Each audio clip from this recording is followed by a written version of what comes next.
बिस्मिल्लाहिर्रहमानिर्रहीम। अस्सलामु अलैकुम। आज हम बात करेंगे प्रायोरिटीज पर, इंफरादी और इज्तिमाई दोनों पर।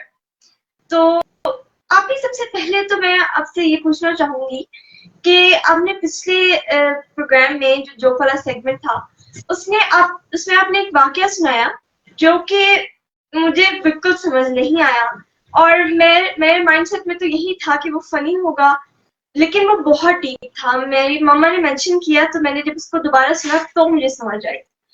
तो प्लीज बात कीजिए हमारी प्रायोरिटीज और रवैयों के बारे में, ताकि मैं और देखने वाले मजीद समझ सकें। देखिए अफीफा, प्रायोरिटीज पे जो बात हुई थी लास्ट टाइम भी, वो एक फनी वे में थी, लेकिन वो बहुत ही उसमें एक लेसन था। और लेसन ये था कि हमारी प्रायोरिटीज को हम जब डिफाइन नहीं कर पाते और हम उसके लिए जो एफर्ट्स हैं वो प्रॉपर डायरेक्शन में नहीं करते, तो हम अपने आप को बहुत ज्यादा थकाते तो हैं, लेकिन उसका कोई रिजल्ट, कोई डिजायर्ड इफेक्ट्स जो है वो इस तरह से प्रोड्यूस नहीं होते हैं जैसा कि हम चाहते हैं। तो एक हंसी बसर रहती है लाइफ में, लेकिन कुछ भी जो भी प्रोडक्टिविटी है वो जीरो होती है। तो प्रायोरिटीज की अगर हम बात करें, तरजीहात या प्रायोरिटीज जो है उनको सबसे पहले समझना बहुत जरूरी है कि वो है क्या। हमारी जिंदगी में वो तमाम एरिया ऑफ इंटरेस्ट या हमारी जो इम्पोर्टेंस है लाइफ में, वो गोल्स चाहे वो कोई भी हो, वो आपकी पर्सनल लाइफ से रिलेटेड है, वो आपकी प्रोफेशनल लाइफ से रिलेटेड है, जो भी हमारी तरजीहात है, सबसे पहले तो उनको समझना बहुत जरूरी है कि वो क्या है। बिल्कुल। यानी हम अपनी जिंदगी से क्या चाहते हैं, हम हमें जिंदगी से क्या चाहिए, सबसे पहले तो हम इसको डिफाइन करेंगे। और जो भी हमारी प्रायोरिटी है, जो हमारी तरजीहात है, जब हम उसकी लिस्ट बना लेते हैं तो हमें आसानी होती है। वो लिस्ट हम अपने ज़हन में तो हमारे होती है, लेकिन हम बेहतर होता है कि हम इसे लिख लें। We should write down all those priorities, और टॉप प्रायोरिटी क्या है, फिर उसके बाद सेकंड मोस्ट प्रायोरिटी, और फिर लेटर ऑन क्या क्या। हम अगर इसको इस तरह से इवैल्यूएट कर लें तो हमें न सिर्फ आसानी होती है इसको समझने में, बल्कि अपने गोल्स को अचीव करने में भी हमें पता होता है कि हमने किस तरह से जो प्लान्स हैं अपने वो सेट करने हैं। तो प्रायोरिटीज को डिफाइन करना बहुत जरूरी है। हम में से बहुत सारे लोग ऐसे हैं जिन्हें ये मालूम ही नहीं है कि उनकी जिंदगी का क्या है मकसद, उनको क्या चाहिए अपनी जिंदगी से, उनकी प्रायोरिटी क्या है, जिसकी वजह से वो कोई लाइफ को कोई प्रॉपर डायरेक्शन नहीं दे पाते, कोई पॉजिटिव डायरेक्शन। मैंने एक बिल्कुल। जगह बात सुनी थी कि जब हमें पता होता है ना कि हमने हमारा गोल क्या है, तो हम जाके ठग करके उसको लगते हैं। और जब हमें बिल्कुल। नहीं पता होता कि हमारा गोल क्या है, तो कभी हम इधर लगते हैं, कभी इसको लगते हैं, कभी इसको लगते हैं। तो हम फिर क्या, हमारे पास जो स्पेयर टाइम होता है उसमें हम लेग पुलिंग करते हैं, हम ब्लेम गेमिंग स्टार्ट हो जाती है। जो अपनी लाइफ में अचीव कर रहे हैं हम उनको जो है वो तंजो तशना का निशाना बनाते हैं। जो अच्छा कमा रहा है हम कहते हैं कि ये तो जो है वो हलाल नहीं कमा रहा होगा, वरना हलाल तो इतना ज्यादा आज के दौर में नहीं कमाया जाता। तो हम फिर इस तरह की नेगेटिव जो हमारी थिंकिंग है वो शुरू हो जाती है, जब हमारी लाइफ में, अपनी लाइफ में कोई पॉजिटिव पर्पस नहीं होता। बिल्कुल। अब बात करते हैं खवातीन की एक्सरसाइज के हवाले से। तो हमारे यहाँ खवातीन को लगता है कि वो जब काम काज करती हैं तो एक्सरसाइज हो गई, बस उनका ध्यान ही नहीं होता एक्सरसाइज की तरफ, मतलब उनकी प्रायोरिटीज में ही नहीं होती एक्सरसाइज। प्लीज बात कीजिए कुछ इस बारे में। अफीफा, सेहत जो है वो हमारी प्रायोरिटी में वैसे भी नहीं होती। अगर हम अपनी प्रायोरिटी की लिस्ट बनाते हैं ना, तो उसमें हमारी हेल्थ जो सबसे जो है इम्पोर्टेंट प्रायोरिटी है, most important thing is our health. क्योंकि हेल्थ की बेसिस पे ही हमने अपने सारे गोल्स अचीव करने हैं।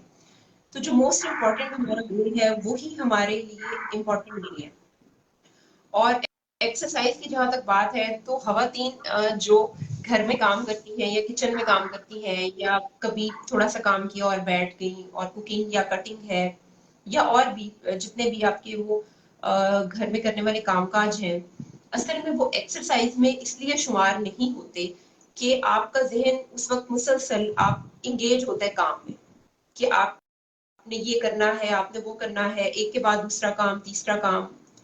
एक्सरसाइज जो है वो एक बहुत बड़ी थेरेपी है, और अगर हम इसको रिलैक्स माइंड के साथ करें, बिल्कुल रिलैक्सेशन के साथ, और हमारा फोकस वो एक्सरसाइज हो जो हम कर रहे हैं, तो फिर हमें उसका फायदा है।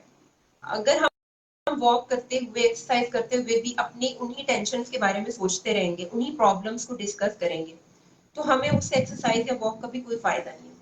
मेरे पास बहुत सारे कपल्स आते हैं जिनको मैं कलेक्टिवली कहती हूँ कि आप लोगों ने इकट्ठे जो है वॉक के लिए जाना है, और एक दूसरे के साथ, और मैं स्पेशल यहाँ पे उनको इस चीज पर मैं एम्फेसाइज करती हूँ कि आपने वॉक के दौरान घर के इश्यूज, इलेक्ट्रिसिटी बिल्स, किचन के प्रॉब्लम्स, और जो इन लॉज के इश्यूज है वो डिस्कस नहीं करने। और मैं बहुत लाइटर नोट पर उनको अक्सर कहती हूँ कि आप अपने शादी के शुरू के दिनों की बातें किया करें, और वो इस जी बात पे बिल्कुल। बहुत हंसते भी हैं।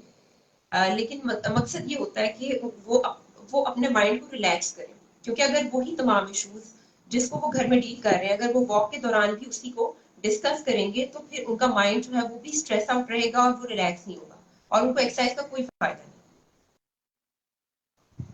और बिल्कुल। एक्सरसाइज या एक परसिस्टेंस के साथ होती है। लेट्स सपोज अगर आपने 20 मिनट्स भी वॉक करनी है, तो वॉक का उसूल ये है कि पहले 5 मिनट आप आहिस्ता चलें, ग्रेजुअल वॉक, बॉडी को वार्म अप करें। उसके बाद जो दरमियान में 10 to 15 मिनट्स हैं वो आप रैपिड वॉक, अगर आप रैपिड वॉक कर सकते हैं, फास्ट वॉक, अगर आपकी सेहत या आपकी जो जॉइंट्स हैं वो इतनी इजाजत देते हैं, तो आप थोड़ी सी रैपिड वॉक करें।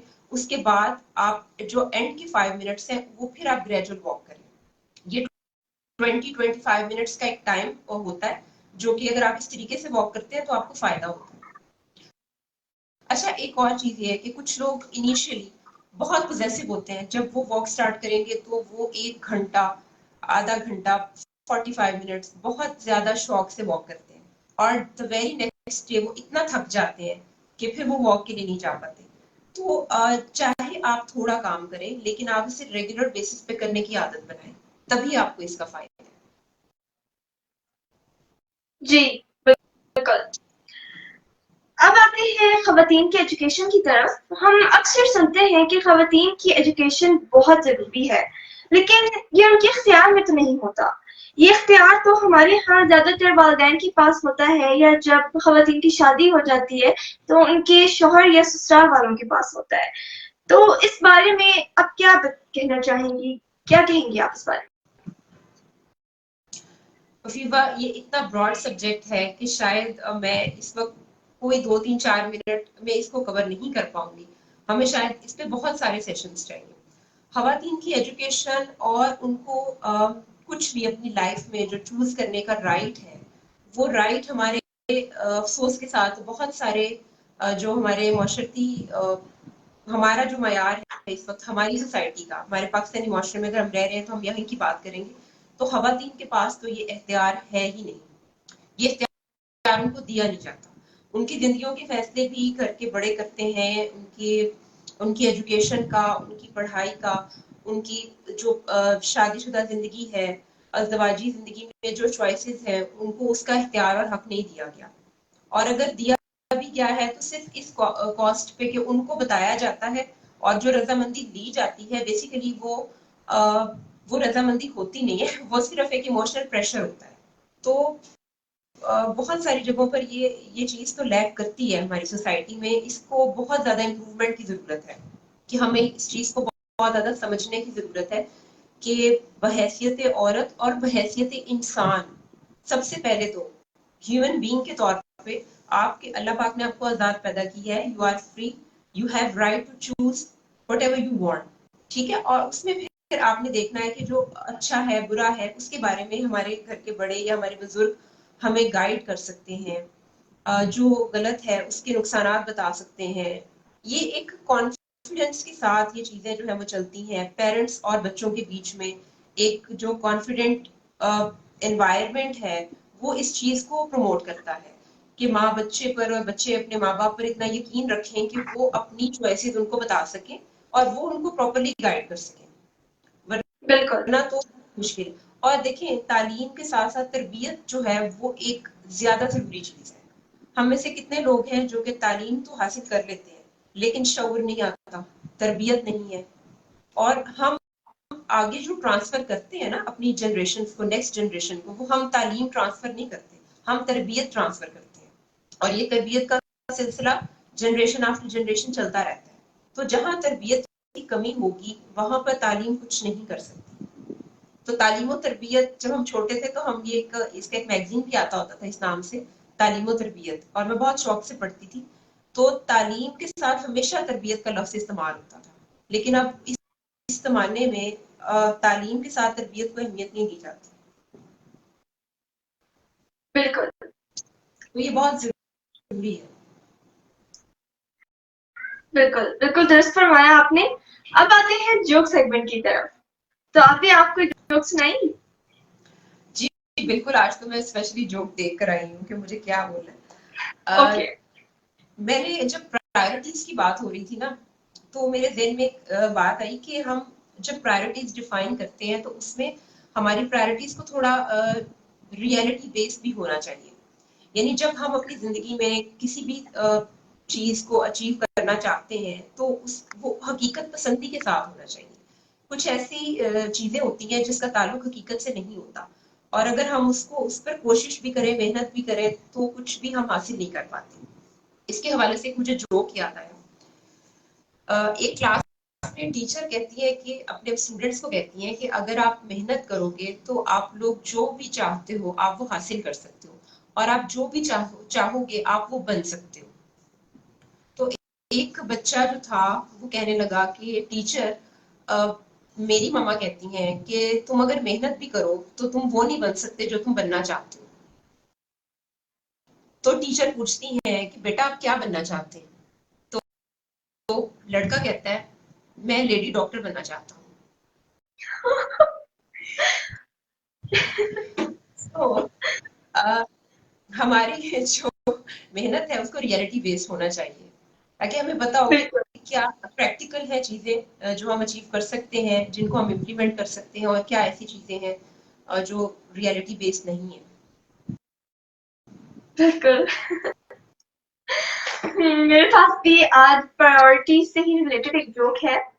एक बंदा खड़ा होता है अपने बच्चे के साथ पाथ पर, और वो बच्चा रोए चले जा रहा होता है, रोए चले जा रहा होता है। तो वो फिर बंदा एक बस को रोकता है इमरजेंसी में, रुको रुको रुको। तो उसके बाद वो बस रुकती है और वो बस ड्राइवर से पूछता है कि आपने कहाँ जाना है। वो बंदा कहता है फू फू कर दो, हॉर्न बजा दो ताकि मेरा बच्चा चुप कर जाए। मतलब उसने कहीं जाना भी नहीं होता और वो इतनी इमरजेंसी में बस को रोक देता है। बिल्कुल। हमारे यहाँ पर बहुत ज्यादा जो अफरा तफरी है उसकी वजह यही है कि हमारे गोल्स डिफाइंड नहीं है, हमारी प्रायोरिटीज वेल डिफाइंड नहीं है, और फिर देखिए आप, हम अपनी एनर्जीज को गलत जगह पर वेस्ट भी कर रहे हैं। बिल्कुल मैं पढ़ रही थी कि जो हमारा एरिया ऑफ इन्फ्लुएंस है, यानी वो तमाम चीजें जिन पे हमारा इख्तियार है, अगर हम उस पर फोकस करने की बजाय वो तमाम चीजें जिन पर हमारा इख्तियार नहीं है, अगर हम उन पर बिल्कुल फोकस करते हैं तो हम अपनी एनर्जीज वेस्ट कर रहे हैं। आप जबरदस्त हमारे बात। जो हमारा थॉट प्रोसेस है वो भी तो एनर्जी है ना। और अक्सर लोग ये शिकायत करते हैं कि हम टायर्ड फील करते हैं, हमारी स्लीप अनरिफ्रेशिंग है, हमारा जहन रिलैक्स नहीं होता, हमारा स्टेमिना बहुत कम है, एनर्जी लेवल डाउन है। अगर आप उनकी लाइफ को प्रोब करें तो हमें पता चलेगा कि उनका फोकस बहुत ज्यादा उन चीजों पर रहता है जिनके बारे में वो कुछ नहीं कर सकते। फॉर बिल्कुल एग्जाम्पल, मैं अपने बिहेवियर को तो चेंज कर सकती हूँ, मैं आपके बिहेवियर को चेंज नहीं कर सकती। और अगर मैं बिल्कुल हर इसी बारे में सोचती रहूं कि आप ऐसे बिहेव कर रहे हैं, आप ऐसे बिहेव कर रहे हैं, और इसी चीज पर मैं दुखी होती रहूं, तो दैट मीन्स कि मैं अपनी एनर्जीज को वेस्ट कर रही हूँ, मैं उसे किसी प्रॉपर जगह पे इन्वेस्ट नहीं कर रही, और ये प्रोडक्टिव नहीं है। बिल्कुल तो बहुत बहुत जरूरी है कि हम अपने थॉट्स को, अपनी एनर्जीज को ऐसी जगह पर इन्वेस्ट करें जहां पर हमें फायदा हो और जो प्रोडक्टिव भी हो। बिल्कुल। अब आते हैं गानों की सेगमेंट की तरफ। मैं मेलोडी चलाऊंगी और आपने गाना पूछना है। ओके, मैं अंतरा सबसे मुश्किल सेगमेंट।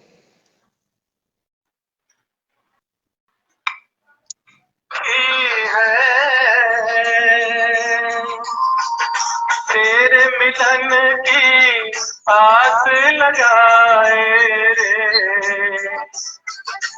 ओ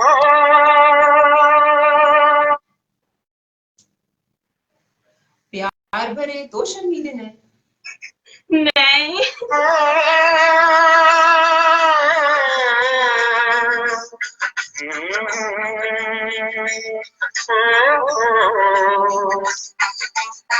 तुझको न पाके रोए बसुरिया पतझड़ सी हर रुत हो जाए रे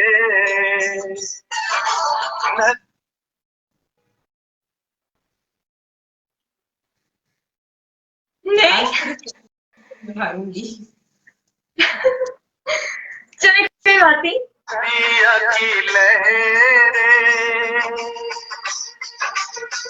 पेड़ों के साए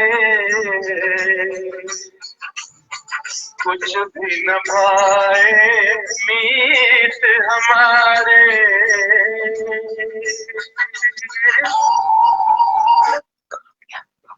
आप भी अभी याद आया? ये मैंने सॉन्ग सुना हुआ है लेकिन मुझे इसका पहला वो याद नहीं आ रहा। सावन आए ये जी, बस यही है, सावन आए। अब मैं अगला सुनाने वाली हूँ।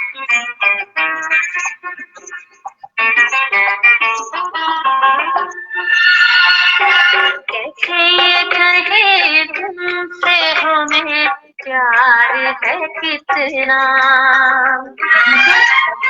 ये गाने मुझे लगता है कि ये मेरी पैदाइश से बहुत पहले ही है। हाँ,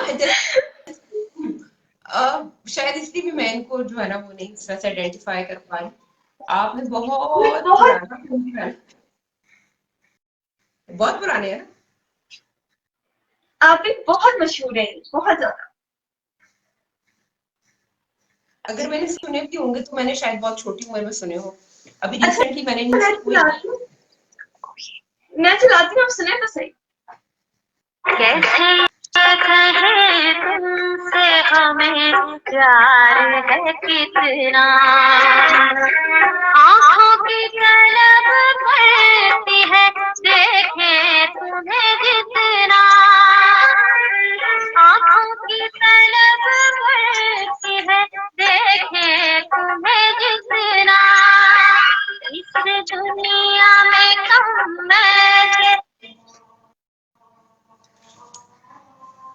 वैसे लिरिक्स अच्छी है इसकी। मुझे सही। बस मैंने सुना ही है, मुझे पता नहीं है इसका। सुना। Thank you so much Shafi, मुझे इतना कुछ सीखने को मिलता है आपसे। मुझे आज इतना मजा आया ना। और आपने मुझे इतने सारे गाने सुनाए जो मैंने सुने नहीं थे, लेकिन जब आपने गाया तो उसके बाद फिर मैंने उसको सर्च किया कि अच्छा देखो। ये तो फन सेगमेंट होता है। ये हमारा जो है ना थोड़ा सा फनी सा सेगमेंट है, थोड़ा इंटरेस्टिंग भी है। और जी बाकी चीजें थोड़ी सीरियस हो जाती है ना। जी बिल्कुल। Thank you so much Shafi. Thank you so much, you welcome. अब प्रोग्राम की एंडिंग में चाहूंगी आप करें। प्रोग्राम की एंडिंग में जी अच्छा, अब हम यहाँ पर अनाउंसमेंट भी कर देते हैं कि हमने अब नेक्स्ट वीक नहीं आना और अब हम इंशाल्लाह 15 डेज के बाद आएंगे। और अफीफा बहुत बिजी है और अफीफा ने बहुत सारी अभी जो है मेहनत करनी है, बहुत पढ़ना है माशाल्लाह से। तो फिर इंशाल्लाह हम जो है ये प्रोग्राम नेक्स्ट 15 डेज के बाद होगा। और अफीफा के लिए बहुत सारी दुआएं, बहुत ज्यादा प्यार और अल्लाह पाक आपको बहुत सारी कामयाबियां, बहुत ज्यादा इज्जतों से नवाजे। और थैंक यू सो मच हमारे व्यूअर्स का जो हमें देखते हैं और सुनते हैं और यकीनन कुछ ना कुछ सीखने को मिलता होगा। मैं ये समझती हूँ कि अगर आपको किसी एक किताब में, पूरी किताब में से एक ऐसी बात पता चले जो आपके लिए नई है, आपके लिए फायदेमंद है, तो आपकी पूरी मेहनत जो है वो पूरी हो जाती है किताब पढ़ने की। ऐसे ही जब भी मैंने ट्रेनिंग सेशंस दिए हैं, जब भी मैंने मेडिकल के भी और दूसरे सेमिनार्स अटेंड किए हैं, तो अगर मुझे कोई एक नई बात भी पता चलती है तो मैं ये समझती हूँ कि मेरा मकसद पूरा हो गया वहां आने का, अपना टाइम और अपनी एनर्जीज जो है इन्वेस्ट करने का जो मकसद है वो पूरा हो गया। और अगर आपने भी इस प्रोग्राम में कोई एक नई चीज सीखी है या कोई एक बात आपको पता चली है ऐसी जो आपके लिए फायदेमंद हो, तो भी आपको इस प्रोग्राम देखने का फायदा हो गया। बिल्कुल। Thank you so much Sahrish, आपकी इजाजत चाहती हूँ। अल्लाह हाफिज। अल्लाह हाफिज।